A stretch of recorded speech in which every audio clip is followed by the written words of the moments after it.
hello guys नमस्कार स्वागतम जनाइছো মোৰ অন্য এটি মিনি ব্লগলৈ আৰু আজি হৈছে আমতি হেহে ৰাতিপুৱা গা পা ধুই ধুনিয়াকে চাকি লগাই দিলো আৰু এয়া হৈছে ঘৰৰে যাম গাঁৱৰে লৰা কেজন মানে বেচিবলৈ আনিছিলে আৰু হেয়া অকনমান ৰাখি থলো আৰু লগতে এয়া হৈছে ঘৰৰে আম যেহেতু আজি ফলমূল খাব লাগে হেহে মায়ে ধুনিয়াকে মোক এইখিনি কাটিব দিলে আৰু ময়ো এয়া এতিয়া পাকঘৰত ধুনিয়াকে এইখিনি কাটি আছো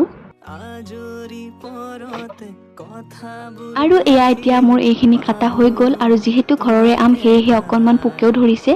আৰু হেয়া অকনমান পোকে ধৰাৰ কাৰণে বেয়া লাগিছে আৰু কিন্তু আমকেইটা খাবলৈ বিৰাতে সোৱাদ লগা আৰু এতিয়া এইখিনি মোৰ ধুনিয়াকে ৰেডি হৈ গ'ল মই ভালদৰে গোটেইখিনি কাটি ললো আৰু এয়া ভন্টিয়ে ধুনিয়াকে কঁঠালখিনিও কাটি দিলে সকলোখিনি খাব নোৱাৰো যদিও একেলগে কাটি লৈছো আৰু এয়া আজি ৰ'দটো চাওকচোন ইমান বেছিকে দিছে বাহিৰত একদম ওলাব নোৱাৰা অৱস্থাই হৈ আছে তথাপিও অকনমান ভিডিঅ' কৰি দেখাইছো আৰু এয়া গধূলি সময়ত মোৰ টিউচনৰ ষ্টুডেণ্ট কেজনে মোৰ কাৰণে আম আৰু লেটেকু লৈ আহিছে অতি আগ্ৰহেৰে আৰু সেইখিনিও মই ললো এইটোৱে আছিলে আজি মিনি ব্লগ যদি ভাল লাগিছে প্লিজ লাইক কমেন্ট